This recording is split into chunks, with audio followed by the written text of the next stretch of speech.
bayad na kong rental kay Oo. gapon. Gapon. Ito nanawag to.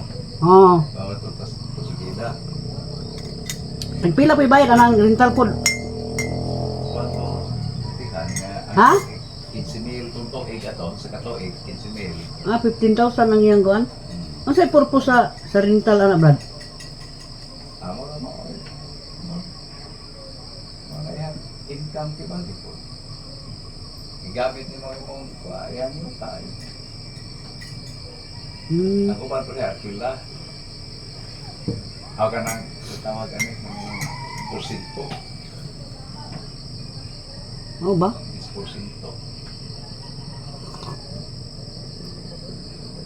Mana rental kaya ron. Bisa magkuhan sa production ba? Rental naman.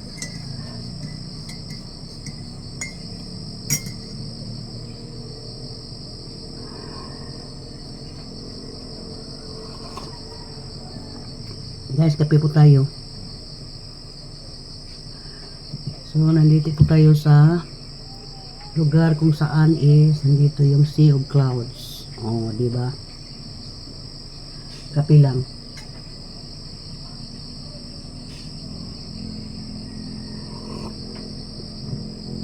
At dahil sobrang maaga pa ngayon, it's 6:14 in the morning. At itatry ko lang ito na tingnan kung anong oras ba ito mawala yung fog na yan. So nakatulog ako guys, bali mga 5 hours, more than 5 hours lang kami nakatulog. Ganyan, pero kung sabihin mo sa kalamigan, grabe talaga ang lamig dito guys. Ganon talaga sa Baguio.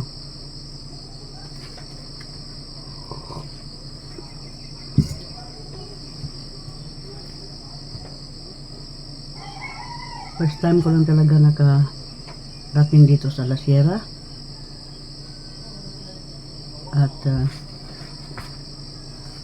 ino-open ito guys noong noong COVID pa. Actually hindi talaga ito isang resort na pupuntahan ng mga tao. Noon na ito nag-umpisa sa COVID season, dahil nga marami talagang nagpupunta dito kahit na private san area, hanggang sa gumawa na ang may-ari dito ng isang cottage. Itong tinitirhan namin at yung kabila.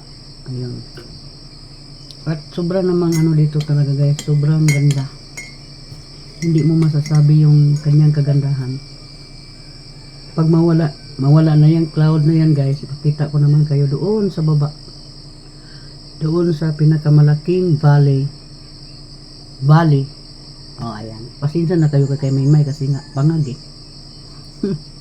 Pangag si Kamimay. So good morning guys. Good morning. Ayan. Maaga tayo dito nagkuda. Ayan.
Magnaning ang tiwang.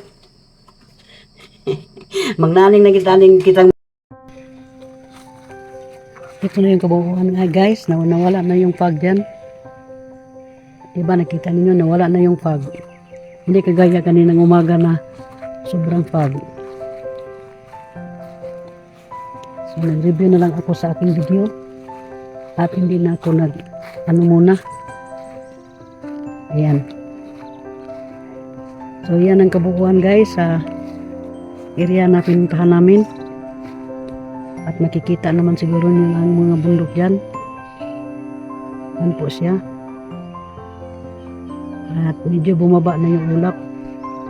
At yun ang sinasabi ko sa inyo na valley na makita dito.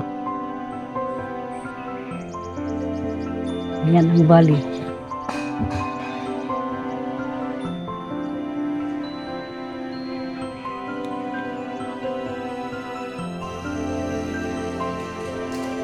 So, yan ang kabuuan ngayon guys. Nawala na talaga siyang clouds ha.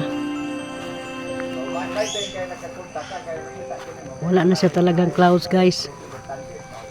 Ano na siya. Nakita niyo yung doon sinasabi ko sa inyong valley. Yung merong valley doon guys na ano siya yung yan ang valley na tinatawag. Sinasabi ko sa inyo na ganda. So nawala na yung clouds na kanina pa pag live ko kanina sa YT na talagang tumatabon sa area. So yan ang mga bundok guys, kita niyo yan. Pasensya na kayo, may bata na umiyak eh.